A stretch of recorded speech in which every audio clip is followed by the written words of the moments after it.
అన్నమయ్య జిల్లా రైల్వే కోడూరు ఎల్లాయపల్లి నందు గురువారం నాడు Pasupuleti Saraswatamma memorial foundation trust chairman Pasupuleti Pavan Kumar ఆదేశాల మేరకు trust organisation secretary Pasupuleti Vinod Kumar ఆధ్వర్యంలో క్యాలెండర్ ఆవిష్కరణ చేశారు.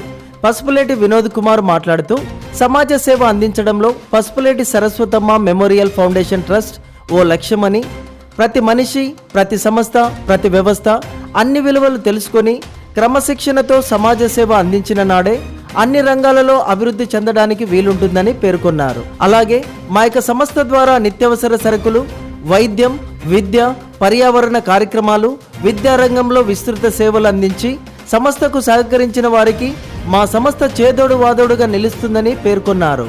ఈ కార్యక్రమంలో పసుపులేటి సుబ్బరాయుడు, పసుపులేటి శంకరయ్య, సునీల్, సిద్ధయ్య, రామ్ కుమార్, తేజ, లక్ష్మీ నరసమ్మ తదితరులు పాల్గొన్నారు.